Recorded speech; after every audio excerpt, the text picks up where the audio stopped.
Today we're going to talk about allowance deductions, and our catchy little title here is why you should dispute Walmart allowance deductions.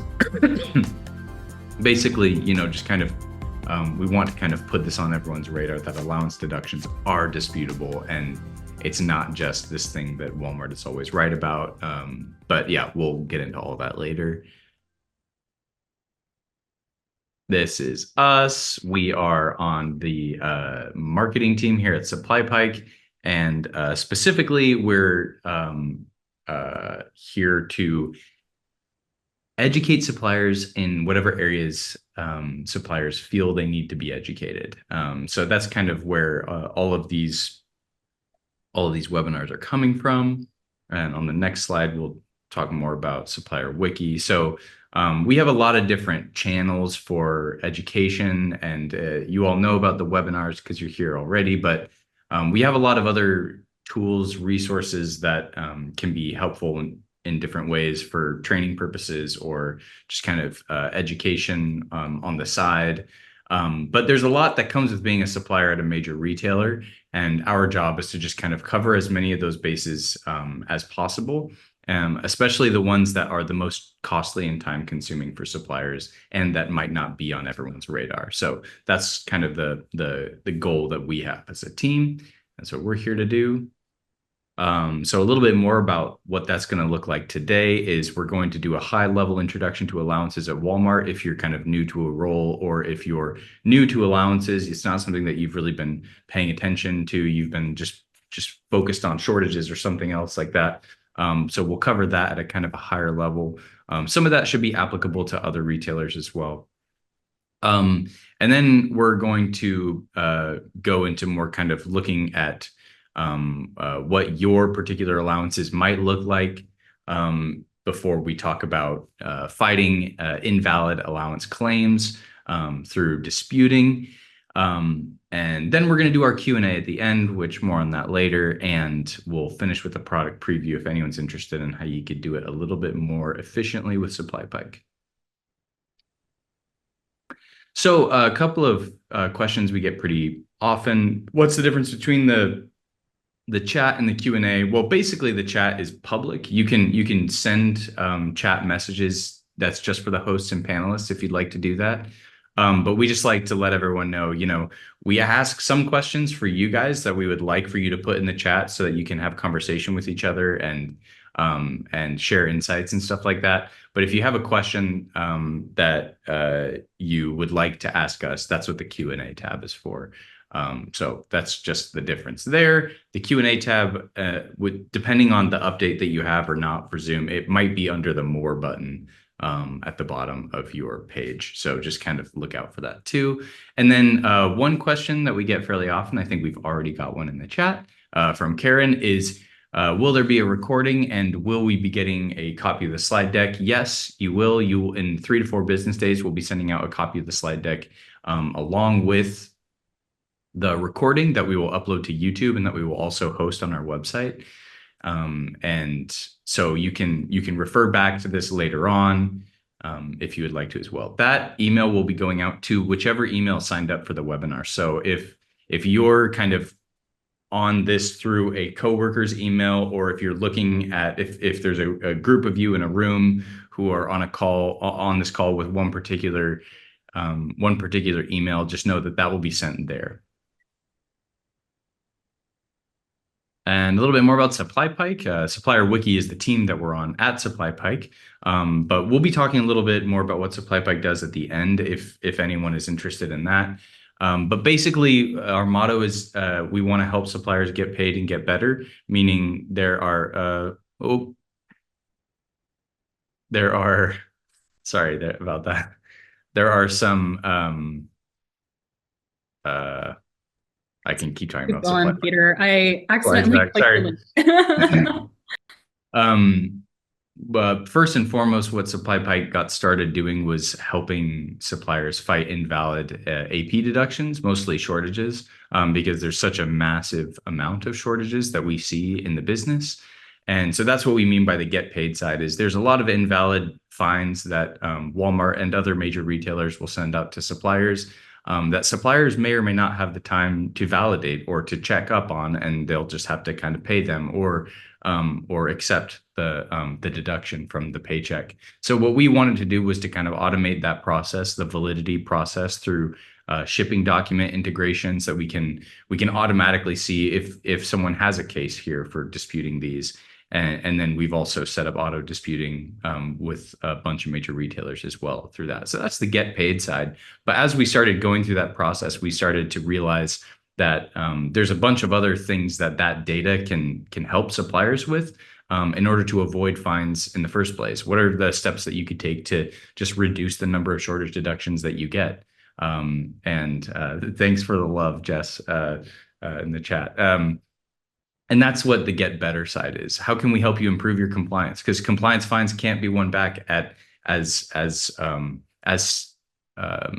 steep a rate as you can for shortages or something like that. So that's kind of the two-pronged approach that we have with SupplyPike. But the coolest thing, in my opinion, is that we just get to work with a really wide variety of suppliers, from some of the biggest out there to some of the smaller ones, people who are just kind of just happy to be here in Walmart and want to stay there. So that helps my job a lot, because I get to hear from a lot of people's kind of perspectives on some of these things. And part of that also means that we're in all or almost all of the product categories. So that gives us quite a range into the supplier experience as well. So stay tuned for the end of the webinar if you want to hear a little bit more about that, specifically with allowance deductions. We'll talk about what our product does there. But with that, Melody, takes away. Perfect. I'm excited to talk to you guys today about Walmart allowances and how you can dispute them, what they are, all of that fun stuff. So let's just dive into it. Okay, so what is an allowance? Let me move my little video here. So allowance codes, that's typically the language that we're going to be using for this, are used by Walmart to categorize different types of discounts or allowances. I know we're using the word in order to define the word, but that's just typically what is used, that you are offering to Walmart on behalf of a supplier. So it's going to help with tracking or application or management of any of the financial agreements that you have with Walmart and yourself as a supplier. And typically these codes are detailed in your supplier agreement. So we'll kind of show you guys what that looks like here in a second.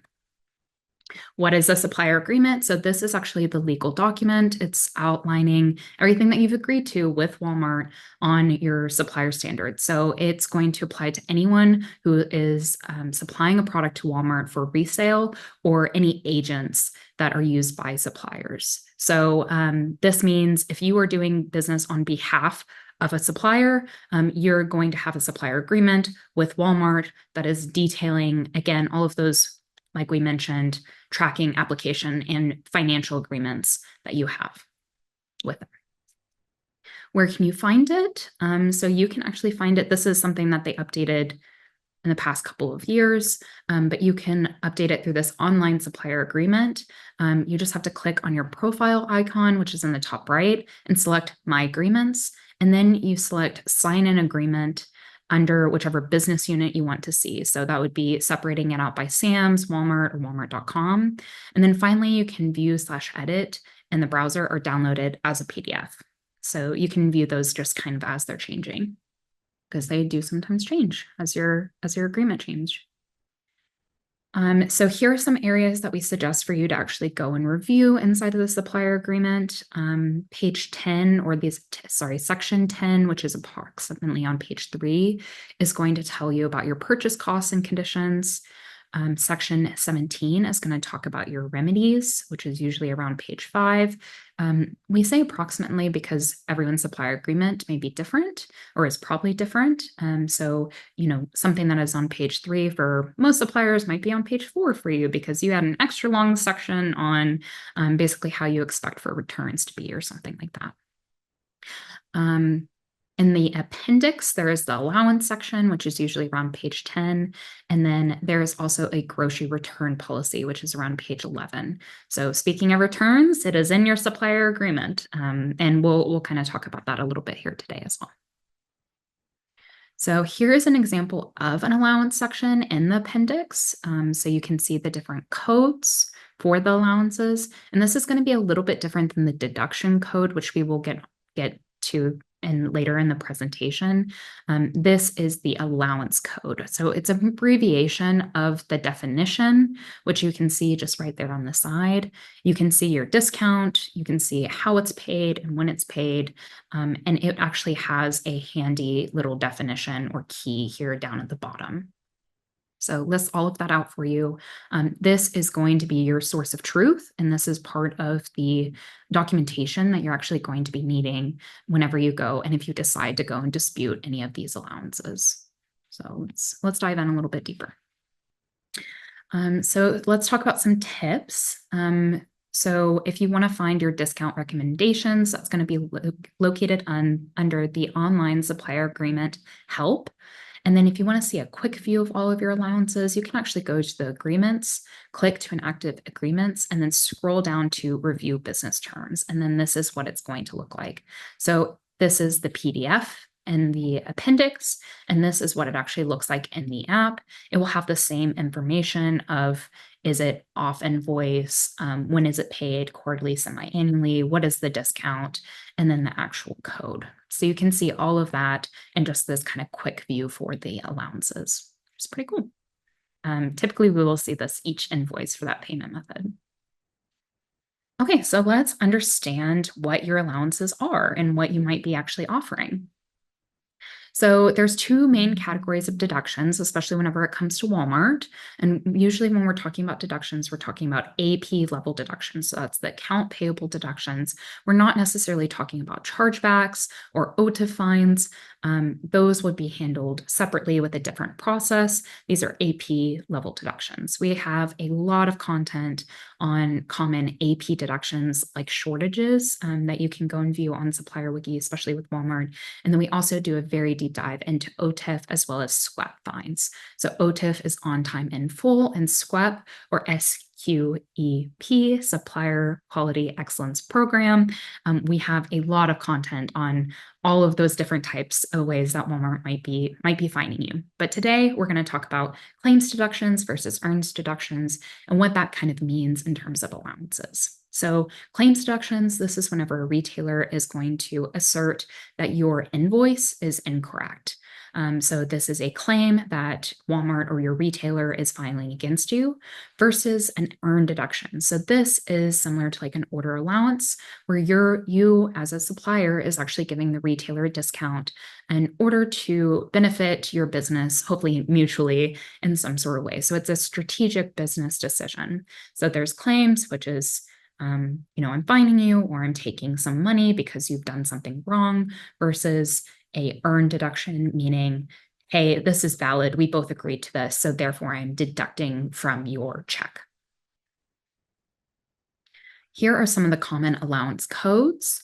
So you can see that. And again, these are the allowance codes. They're going to be slightly different than what you will actually see coming through on your check in terms of the deduction that might be being taken. So the deductions are usually taken in a number format. These allowance codes are taken in this alphanumeric format. So we have SA, which is line level new store discount, OL, which is new store discount.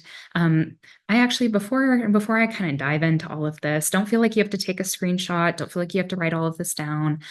Like Peter kind of said at the top, we will be sending out both the recording of this session as well as the slide deck. So don't feel like you have to write all of this down. I won't go through all of it. Just these are some of the allowance codes that you might be receiving. Swell allowance, I'll just say swell allowance is one of the most common ones and probably the one that's going to be impacting you the most. But okay, let's talk about each of these a little bit deeper. So there's the new store discounts, which is both that SA and OL, which we kind of talked about in the last slide. Why is this happening? So it's supporting Walmart's investment in new stores, which may help suppliers grow their market share. This is an initiative that Walmart's been doing over the past, I want to say decade, maybe a little bit less than that, but Walmart has been investing into new stores or upgrading their stores. And the idea there is that or allowing for suppliers to get into new stores. And the idea is that it allows for you to grow in your market share. So typically this discount is 10% or greater. There's 5 to 10% is based on Walmart recommended numbers. The OL, the discount is usually 1 to 5%, which is the discount is also mentioned at 0.1 to 0.5%. Let's talk about warehouse discounts. So there's 2 different codes, very similar to the last one that we kind of talked about. There's the warehouse allowance and the warehouse distribution. The explanation for this is that it eliminates the work and the expense required for DSD shipments. The execution, this usually is a percentage that's applied to your total amount for all of your 33, 83, and 93 POs. It's negotiated through the warehouse, and it may require a separate supplier number in the sequence, especially if the allowance is for specific item numbers. So again, this is just Walmart kind of taking money, or not necessarily taking money, but expecting a discount on their overall PO to reconcile the cost that is required for DSD shipments. Let's talk about a new warehouse allowance. So this is to cover any of the initial stocking orders of you or a supplier getting any new distribution inside of a new warehouse. And so typically this is a percentage that is applied to each line item for each new warehouse. So it's, again, to just cover that initial stocking order. So it is Walmart asking for a discount because there's going to be an additional work on their side of the business in order to make sure that you as a supplier are set up in order to be shipping out of a new DC. Swell, defective goods allowance. So these are 2 of the most common allowances that we will see, and 2 of the most common allowances that people will actually go and try to recover money from. So this is negotiated. It's typically, again, going to be on most of your supplier agreements to help kind of defray the cost involved in handling defective goods or maybe stolen goods. The percentage needs to be adequate in order to cover all of the defective good markdowns, or additional claims would be filed. So basically, this is Walmart saying, hey, I'm going to take a certain percentage out of all of your invoices, out of all of your checks, in order to cover any of the handling or the cost of me not being able to sell some of the goods, or any markdowns that might be coming. So typically this percentage is applied just to the total amount of all of the POs that are generated. So there are also promotional and ad allowances, or called co-ops typically, and especially in other retailers. So these are going to be AA, TR, DA, and PA. So AA is an advertising allowance. A TR is a TV and radio media allowance. DA is a display or an in-cap allowance. And a PA is a promotional allowance. So a lot of these are pretty self-explanatory. TV helps with TV and radio. Display helps with the display of the product actually in the stores. Promotion is used for certain products for a specific period of time. So, seasons, or if you're going to be in a catalog, that's typically whenever there's going to be something like the promotional allowance. So why? Because there's additional cost, again, on Walmart's side, that they are asking for you as a supplier. If you want to reap the benefits of getting this promotion on their end, they are asking for a discount on the total amount of all of the POs that are generated. And that's actually how the execution is actually handled, is it's just a percentage that's applied to the total amount for all of the POs for that certain time frame, versus a swell allowance is typically going to be on all of your POs until you negotiate different terms. A promotional allowance is usually going to be in a specific time frame. There are different cost and budgeting allowances. So there's early buy, there's business development fund or handling allowance, there's volume discount, and there's freight allowance. So the early buy is negotiated in return for giving supplier budgeting advantages.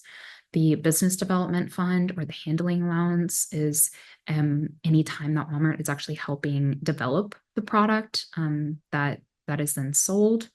A volume discount is ordered to compensate for large quantities of volume. So if they are doing like a seasonal buy and they want to purchase I mean, triple, quadruple, 10x of what you typically sell, they may ask for a discount right here. Freight allowance, this is going to be for transportation costs. So think like collect. Um, why would you do this? It helps pay for any of the additional help, again, with the logistics, the volume, the development, and the budgeting. So really, just to reiterate, allowances are the way that the agreements that you're coming to with your merchant or with your warehouse or replenishment manager, it is the way that Walmart makes sure that it is in a contract that you can reference later on, so you know exactly the amount that you have negotiated with each of those parties to take off of your invoice, that they will take off of your invoice and therefore deduct of your check. The execution for all of these costs and budgeting allowances is actually a percentage, again, applied to the total amount for all POs generated. So you can tell that the last couple that we've done, that is typically how the allowance is taken, but there are some of the earlier ones that we covered that have different types of execution depending on both the the code, as well as really what you're negotiating or what is happening inside of the business. Okay, so you're like, Melody, I get it. We have a lot of allowances. It was negotiated. They're beneficial to me because I have negotiated something with my merchant or negotiated something with a Walmart party. But what happens if they get it wrong? And I will say that sometimes they get it wrong. Sometimes you've negotiated your terms something different than what they actually have in the system. And therefore you could be receiving a lot of allowance deductions and a lot of fines, a lot of money taken off of your invoices and therefore your checks that could be impacting your business, and you actually do not owe Walmart. And so let's kind of go through the process of what you would need to do in order to fight those invalid allowance claims. So this means that even though, going back to the earlier section that we had inside of the deck, even though they are earned deductions, sometimes there could be invalid earned deductions, meaning that even though you had agreed specific terms, something happened or something went wrong, and therefore they're invalid. So you know how I was saying that there's numbers that go along with those letters? These are the numbers. So this is actually how you will see those deduction codes come across on your check. So a code 10 is going to be a price difference than as documented, or an allowance difference, just a kind of general, hey, we agreed on certain allowances, and I'm not actually saying it on the invoice that you sent to me. Code 50 is an advertising allowance, 51 promotional allowance, 52 volume allowance, and it just goes on and on. This one, the code 151, it's fun. It just skips right over all of the other 50s and goes straight into the hundreds. Gotta love the system. Same with the code 10. So there are a few codes that are disputable for allowances through APTP, not all of them.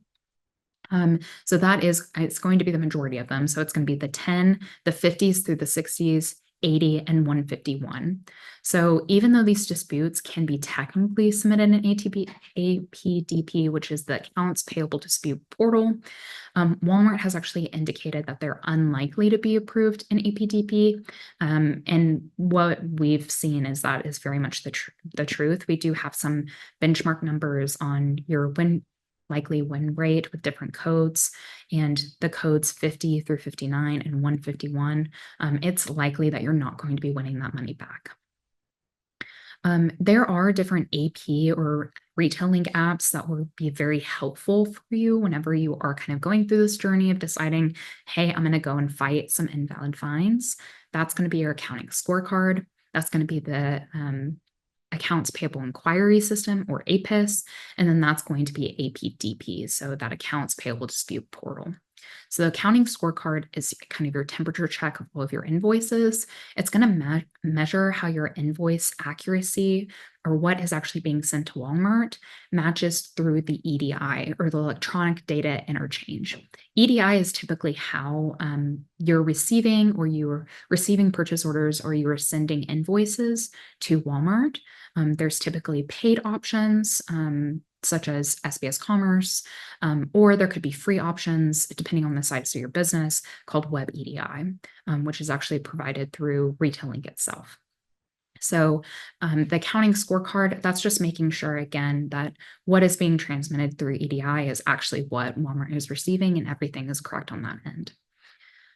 For APIS, or the Accounts Payable Inquiry System, this is where you're going to see all of your invoices and your claims, as well as your check information. So you can pull payment, invoice, check, and claim information from APIS. It gives you kind of the complete visual of what is happening from invoice to payment to your business. So you can see all of that data in there.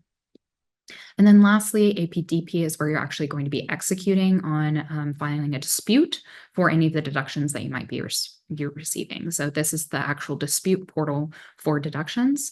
If any of you guys have been in this game for a while, or in the past, over the past 5 years or so, APDP is actually the internal app that replaced direct commerce, which was something that they had 5 years ago. So they moved that internally. Okay, there is another scenario where you actually might submit a dispute through APDP, where they're actually rejecting like a deduction or dispute, and you can actually request a repayment from your buyer. So let's kind of talk through some of the different tips when approaching buyer. So one of the first things we want to note whenever you're talking to your buyer, especially whenever it comes to disputing, is that you really need to consider what your relationship with your buyer is and what is the social capital or the goodwill cost of approaching them, asking for payback. If you're in poor standing with your buyer, this is a relatively low impact on your business. I would suggest approaching with caution whenever you're going to your merchant or going to your buyer and asking for some sort of payback. They're very busy people. We're located in Northwest Arkansas. We know quite a few merchants and people in the buyer world personally, and their day-to-day can be pretty hectic. And so again, just consider that social that capital, that goodwill whenever you're going to them with a certain fine that you're wanting to get payback for. If you are only a request for payback on deductions that you know are invalid, again, considering that goodwill, that social capital, you don't want to go and make a ruckus with your buyer, and then it turns out that the deduction is actually valid, or the allowance code that you're going and disputing is actually valid, and then you've done all of this work and put some extra work potentially on your buyer's plate that ends up going nowhere. It would be helpful in order to make sure that you're providing your buyer with all the correct information that they need in order to make a decision one way or another, of complying all the proof documentation on why deductions are valid, such as that online supplier agreement and any of the invoices or the purchase orders that you're receiving. And then you're going to want to bundle all of your similar deductions together and present them all at once to your buyer for approval instead of addressing them one by one. Just think about it when you're like at a restaurant and your waitress comes over and she asks you if you want anything. You're like, a water. And she goes and she gets you a water and she brings you the water. And you're like, hey, can I also get ranch? She gets you ranch. And then you say, hey, can I also get, whatever. You want to minimize the number of asks that you're asking from your buyer, again, for just that kind of courtesy and thinking about that social capital or that goodwill cost. Get the biggest bang of your buck, bundle it together, make it very easy for them to say yes. Okay, return center disputes. This is one of the common ones that we actually go and see people going and disputing whenever it comes to allowances. So these are returns that are originating from Walmart's return center, the location we listed there. So it's 9462. They are not disputed through APDP. They have a separate process, which Walmart outlines here. And again, you're going to get the deck, so you can actually click on that. To dispute these deductions, you must download and review the backup details and documentation from APIS, the Accounts Payable Inquiry System, and then download that form, so the Deductive Merchandise Handling Fee and RTV Freight Claim Form. So download that and make sure that you are adding all of that documentation and backup details that you need. So you're going to fill out all of your the information that it requests. So that's going to be the detected merchandise, handling fee, the RTV freight claim form with your claim number, invoice date, the amount that you're disputing, and the reason for the dispute. So it's actually very similar information. If you're going and disputing something in APDP, it just has a different form. Again, include all your backup details and documentation for each of the claims. And then you're actually going to create a case through or with partner support and selecting this is the actual links that you'll be selecting. So returns, return chargebacks, and then that long name that I won't say again for you guys, but you're again going to want to include all of your documentation and the forms to make sure that your claim is reviewed. So that's how you do a return center dispute.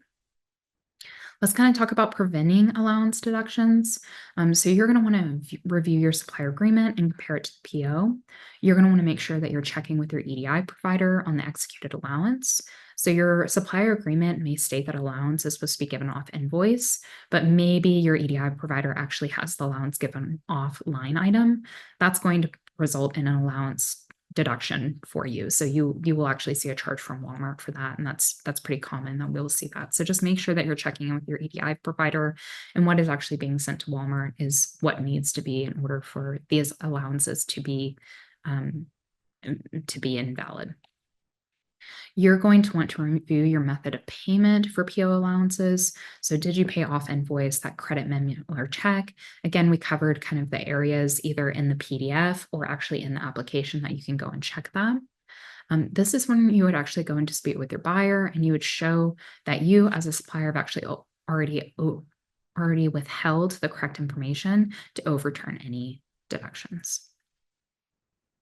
And then let's talk about off invoice allowances versus allowance deductions. So some suppliers will actually opt to have the retailer enforce all of their allowances in the form of deductions that they're then written off. So that's going to be those deduction codes that are actually coming through.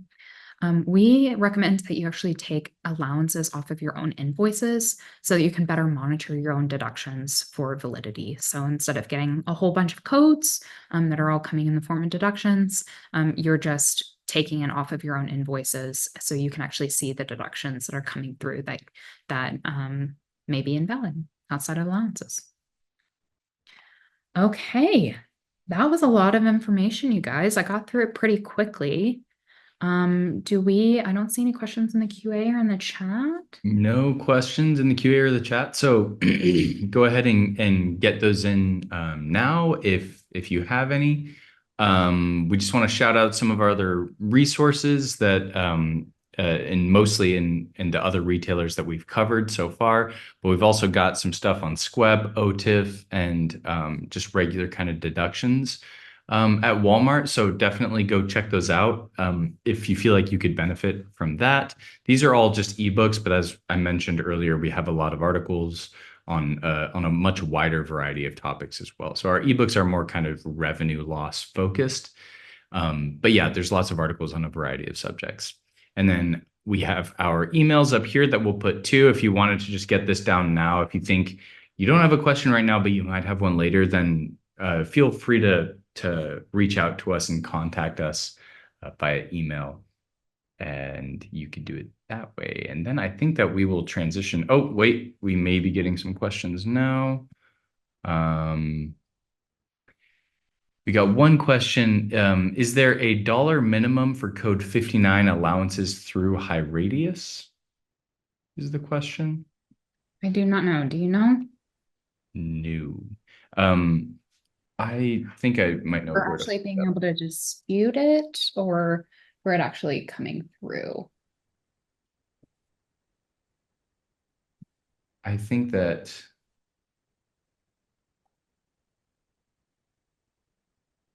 I'm not sure if that's if the idea is that you would dispute that in high radius. I don't think that you could dispute that in high radius, right?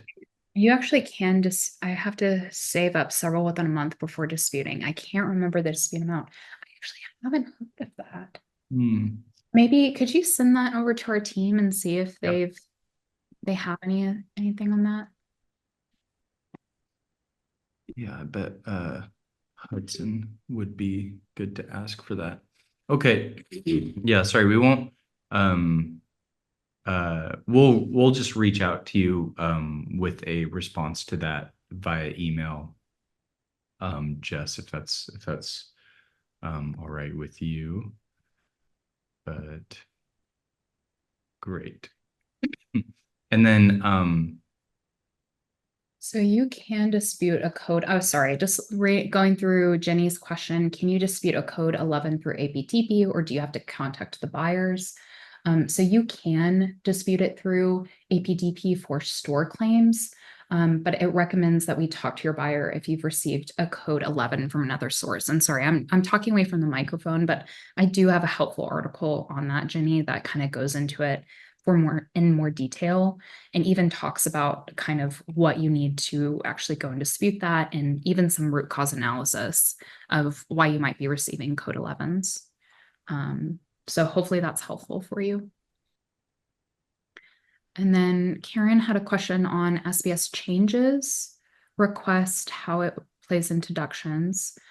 So Karen, if you're mentioning our recent acquisition by SBS Commerce, so SupplyPike was acquired by SBS Commerce in August. So currently today, there's been no changes to our customers or applications.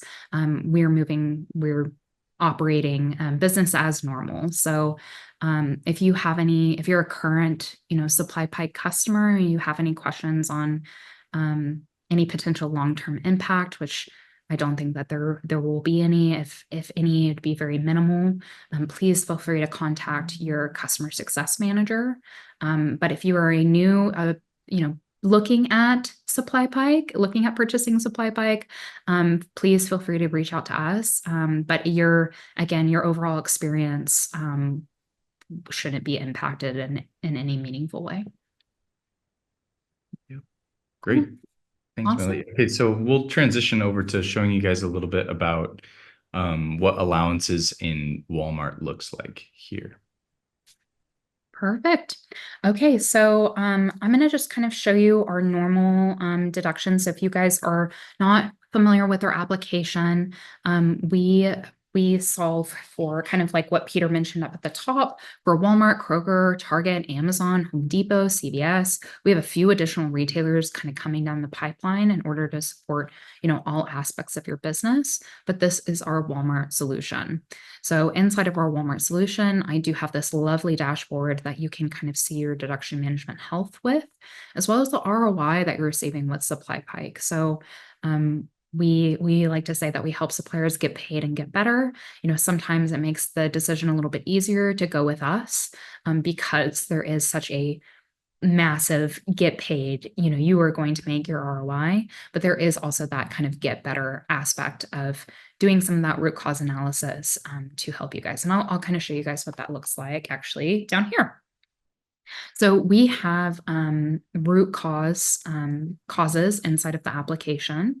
So this is something that we released about a year ago, where you can actually see what root causes might be impacting your business, both in the amount and the count.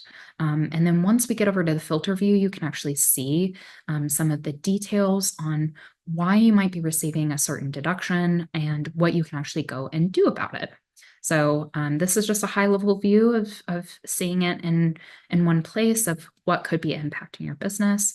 But we have a lot of other insightful reporting that you guys might be able to drill into, again, to kind of provide this maybe to someone in another department or in your executive team, as well as help you get to the bottom of what might be impacting your bottom line.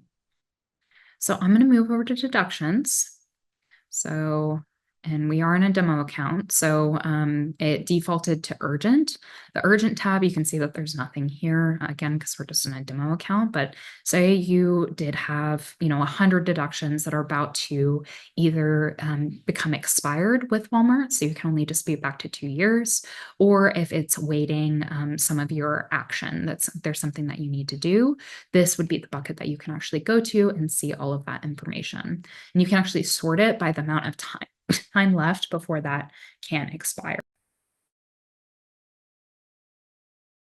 Pardon my cough. I'm getting over a little bit of a cold, but This, if you don't have nothing in urgent, you've kind of worked through all your tasks. Here you can actually see all of the deductions that are not urgent, but you're kind of probably want to work through next. So here we have a whole lot of code 22s, but say that I actually want to look at my allowances. So that code 11 that we talked about. And again, we're in a demo account, so I'm not actually seeing any of those allowance deductions here, but let's look at just some of the shortages. So we have a code 22, merchandise billed not shipped. This one is not disputed, so I'm going to click on this. We have all the information that you need to actually go and dispute this order.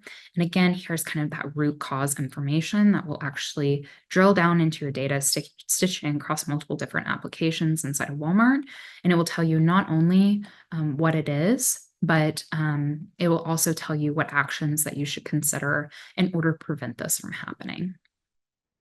One of the other things I want to highlight here is that we will actually, especially for shortage deductions, we will actually connect to your warehouse, your 3PL, your carrier, and we'll pull all of the shipping related documents that you need in order to go and dispute this. So we automatically stitch all of that together rather than you having to go into the separate portals, pull it all together, and then dispute. We do all of that work for you. So all you have to do whenever you come to here is hit submit dispute, and it will go and submit that to APDP. So if you're like, Melody, that was really quick, but I want it to be quicker, you're in luck because I can do it even faster. So we have a couple of other filters up here that could be really helpful for this. So we have a readiness. We will actually determine the validity of a deduction, and we do a variety of different codes. So we do that code 11, that pricing overage that we talked about. We will do that code 59 that we also talked about here today. We will do validity judgment for this. So again, we're stitching in data from multiple different applications, and then we are determining how valid or invalid we think that that might be. So again, kind of going back to the presentation we talked about earlier today, this is really helpful for if you're actually disputing through APDP, or if you're disputing with your buyer. You can go and say, hey, I want to look at all of the codes that are invalid or likely invalid. And those are the ones that I'm going to want to categorize and either send to my buyer or actually go and dispute. And again, with that proof documentation, that's always very, very important. If you are actually going to be going and disputing something, you can go ahead in here and not only select the validity that you're wanting to look at, but also look at if the proof documentation is ready as well and select that. So you can hit ready, and then you can see all of the deductions that are ready for you actually to go and dispute. So here today, I have three in this demo account that are ready. We've determined that they're invalid or likely invalid, and the proof documentation is ready. So if I want to just go ahead and submit all of these deductions, the disputes for these, I can click up here, select all of them, and submit disputes. So this would, again, submit all of that documentation that you need over to Walmart, everything that you need in order to dispute successfully with just 2 clicks of a button. And you can actually do 100 deductions at one time, which is just pretty amazing. One of the things on proof documentation, I just want to make sure that I highlight. Again, we have a really great shortage webinar, which the statistics I'm about to share with you are around shortages. But if you actually submit a dispute without proof documentation, we've seen on average your win rate being about 8%. So 8% is typically your win rate if you're submitting a dispute without documentation. If you submit it with documentation, it jumps up to 82%. Now with Walmart, you only get 3 tries before they say you can no longer submit a dispute for a specific deduction. And so it's really important to make sure that you have every single chance that you can in order to make sure that you are getting your money back, especially if it's invalid. So highly, highly suggest utilizing this tool in order to work through your deductions quickly and win back as much money as you're owed. I will say that we are more than happy to do a demo for any of you all, a personalized demo, put together a business case. We do offer free trials as well, where you can go and dispute a couple of deductions yourself with your actual data. Really, really suggest it. Our team's very nice too, so they can always help you answer any of the lingering questions that you might have. And I think that's it. Is there anything that I missed, Peter? I don't think so. No, that was pretty detailed. Normally I just skim through, I go straight to auto disputing, and then I'm like, all right, that's it. Oh, So I that was missed great. participating. Thank you. Oh yeah, auto disputing. And don't tell me that, Peter. Just go straight to audit. You're no longer allowed to do demos. You're like, oh no. This No, is thank you for the mentioning auto disputing. I did miss that. So we do also have auto disputing. So if you're like Melody, bulk disputing, one-click disputing, it's not fast enough. I never want to see your application. I actually never want to see it. We do have auto disputing, which means that you can enable this where it will actually go and submit disputes on your behalf. And you can actually say, hey, I only want to go after the ones that are a certain amount of validity. And you can turn it on for a certain amount of codes. And it is actually going to dispute this whenever we have all of the recommended proof documentation on a daily basis. You can also set a minimum and a maximum for any of those auto disputes.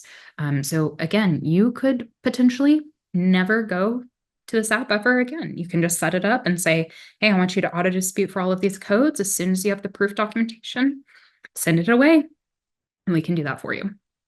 So thank you, Peter. I did forget something. Oh, Karen said, come on, Peter. Yeah, come on, Peter. I also wanted to repost. Jess sent to the hosts and panelists a way of escalating after 3 responses from APDP that don't make sense through the Walmart Enterprise Business Services tab. So I'm just going to send this now into the chat. Very helpful link to keep favorited in your browser for when that happens, which unfortunately does. So. Perfect. But I think that's it from us. Thank you for joining us today, and we'll see you next time. Thank you, everyone. Great seeing everyone.